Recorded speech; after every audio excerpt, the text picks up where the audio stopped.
Hello, this is your Commodore, Ty Coles here, with another Star Trek Picard review. This will be Season 1, Episode 2, Maps and Legends. Okay, this was a bit of a confusing episode, to say the least.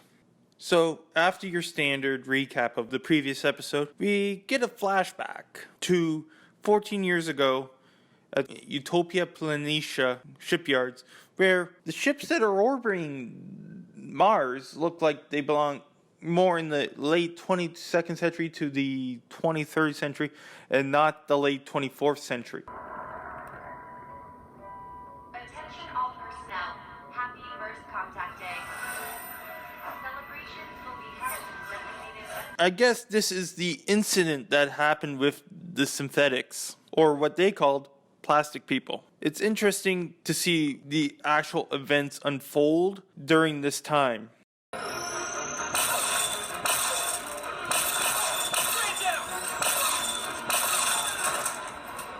failure detected. Move immediately to designated safe zones. I guess Starfleet did not have an idea of what to do if or when they might have gone rogue, because they just completely botched this. It's like evacuate. They had no backup shutdown or anything. Once the synthetics got compromised, it was like there was no stopping them.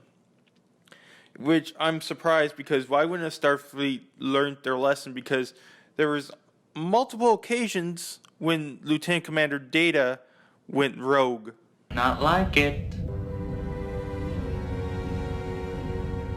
You are most fortunate, my dear Captain, that I am not a violent man. No! Recognize Picard. Jean-Luc. Alpha 2 clearance. Priority clearance recognition, Alpha 2. Isolate all remaining command functions and accept related orders and inquiries from main bridge only. Do you know anything about this, Mr. Data? Data? Ah! Security to the bridge!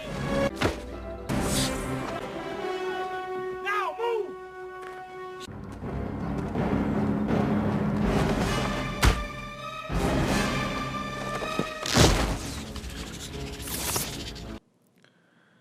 And also, the way that they filmed this looked more like something you'd see from Terminator than Star Trek.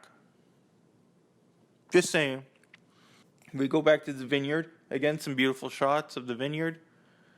And we see Picard looking into the death of Daj. Surface scans negative. No matter or trace elements consistent with Daj Asha are present. They erased her. He first thinks it's the Tal Shiar, and because it is standard procedure for the Tal Shiar to not only eliminate the person, but eliminate their history. But then we learn it would be even more scarier than the Tal Shiar, the Zad Vash. They erase themselves. That's certainly Tal Shiar's operational style, but... On Earth, not even the Tal Shiar would have that audacity. Then who? It has to be Shadvash.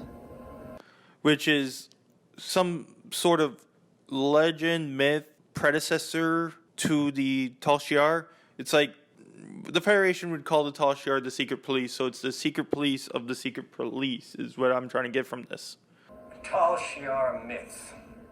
It's a kind of boogeyman they used to frighten new recruits and children.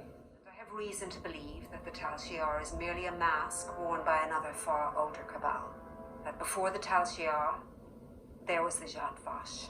They're discussing about the Zad Vash. You see Picard go to Daj's apartment where they're trying to figure out what went wrong, and even try to use some Romulan techniques which are banned in the Federation. I have no idea. They're also unreliable, and the results are dubious at best. Yeah, that's exactly what we wanted you to think. You also find out that Zad Vash hates synthetics, and you learn that why do you think Romulans never had any their cybertronics or their computers just were based on just doing numerical formulas and stuff. Of artificial life in Romulan culture. We don't have androids or AIs. We don't study cybernetics. Our computers are limited to purely numerical functions. And that the Zhat Vash worked in all the major powers in the Alpha and Beta quadrant. Operate without regard for treaty or jurisdiction, and not just in Romulan worlds, but in the Klingon Empire, the Gorn hegemony, even the Federation itself. We learned more about Daj's twin, Soji, and that in the last episode she met a Romulan named Narek, and they got a closer relationship. Are you a subversive, Dr. Escher? Sent by our enemies to foment revolution among the researchers? Yes, I am. But it's too late now. You already slept with me. And that we learned the Borg cube is called the Artifact. And it's located in Romulan space, and the Romulans control it.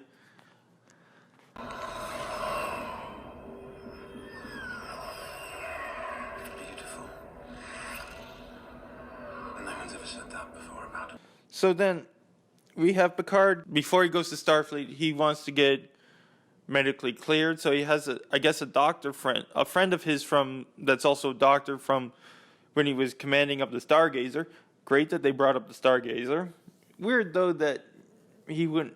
I guess they couldn't afford Gates McFadden to reprise a role as Beverly Crusher, because I think that would have been a better moment than some guy we never really heard of, that all we know is he was a member of the Stargazer.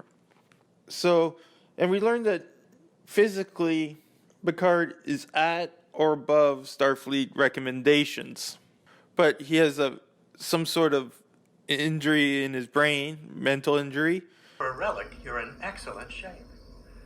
Just that little abnormality in the parietal lobe. A few are treatable, but they all end the same way. And so it kind of leaves seeds that Picard may die sometime soon. Don't know when, but that's where this kind of tone took you. So then, but he tries to hide that, saying, I knew about it, but I'm dealing with it. So he goes to Starfleet.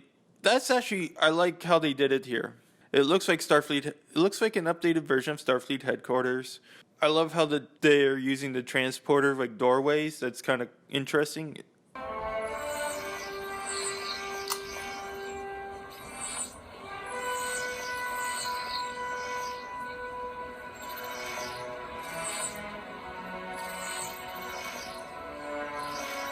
And I would definitely I could see that in the late 24th century. And also the comm badges, if you don't pay much attention, they're very similar to what the comm badge design in like when Star Trek Next Generation went to like future aspects. That's what they looked like. And I think that was a great touch.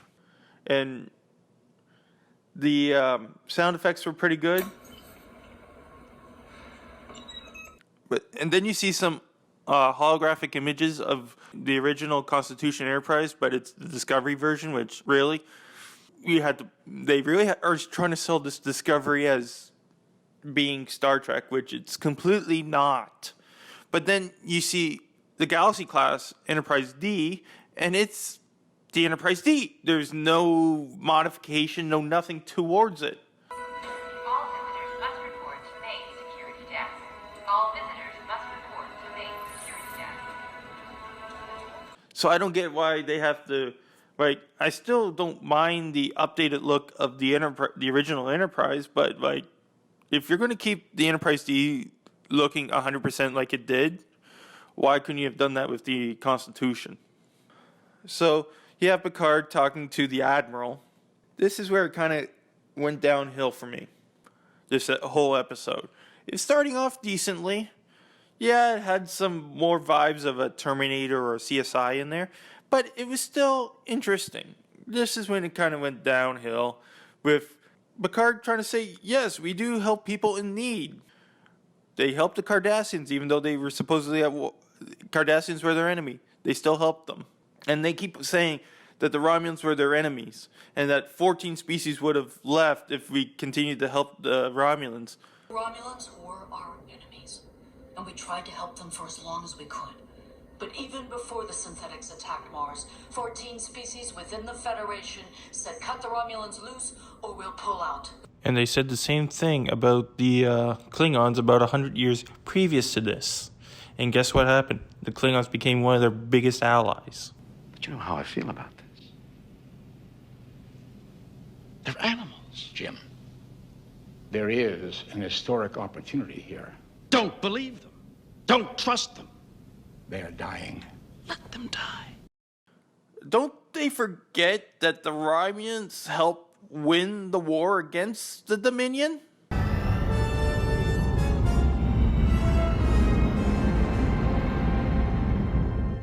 Romulans. They're requesting permission to join the fleet. I'll be damned. Permission granted. And that in Nemesis they were actually getting close to having peace with Romulans? Captain Picard, Commander Dinatra of the Warbird Baldur. Might we be of assistance? Assistance? So, like, they took all the positives that they had from about dealing with the Romulans since Star Trek Next Generation to Nemesis and Deep Space Nine when they became more allies and actually helped each other out. So I don't get that point of it, but he was denied access to a ship. So do what you're good at. Go home. Request denied. And then we get this out of left field. I guess because they were talking about for a good portion of the episode that the Jadva is working in Starfleet. Because then Admiral Clancy, the admiral that Picard, that denied Picard the request and did all that, informed Commodore, yes, Commodore. Going on and on about advanced synthetics, Bruce Maddox and... Bruce Maddox?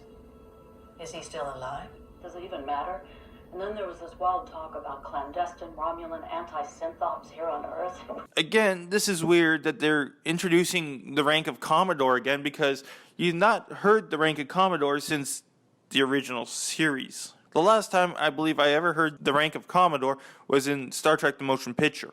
Hey, I'm glad that there's more Commodores out there, but after so long, you kind of the rank not being there, it's like it came out of nowhere. Supposedly Vulcan, Commodore O, and it looks like she has some evil intent behind her. So she calls this Lieutenant Rizzo. Made a shambles of the operation here. Your team destroyed the thing before it could be interrogated and nearly blew our cover. We have one more opportunity. Do not squander it. Which we find out a little later that she's Romulan and is part of all this assassination plan. So this Commodore and this Lieutenant are that started all this. So she, Commodore O, rips Lieutenant Rizzo a new one. And then we find out that Narek, the guy that is interested in Soji, is the one that she sent to go kill her or to find out all the information they need. Any progress? Yes, slow. But I'm still confident that my approach, which you approved, is the only sound approach. And that she's now coming there to personally see this happen.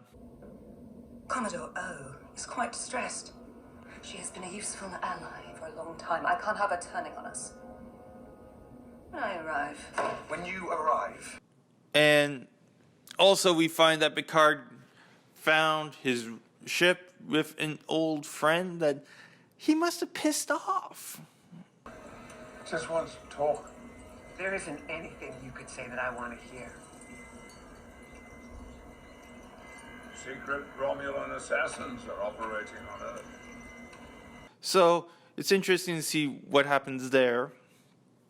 And overall, I think the first episode was better, but this was okay. I just feel like it dragged on a little too much.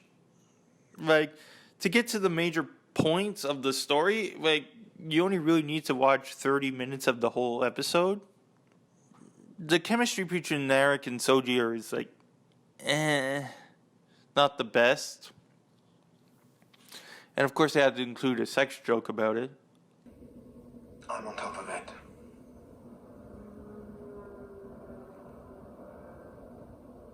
So it would seem. Like, it still has its decent points, but I just hope it gets better from here. That's my review for you guys. So for your Commodore Ty Coles, live long and prosper. Hailing frequencies closed.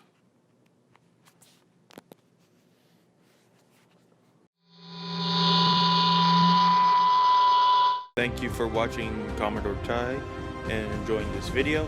I hope you hit the like button, subscribe to the channel, and if while you're here, check out one of my other videos. Live long and prosper. Hailing frequencies closed.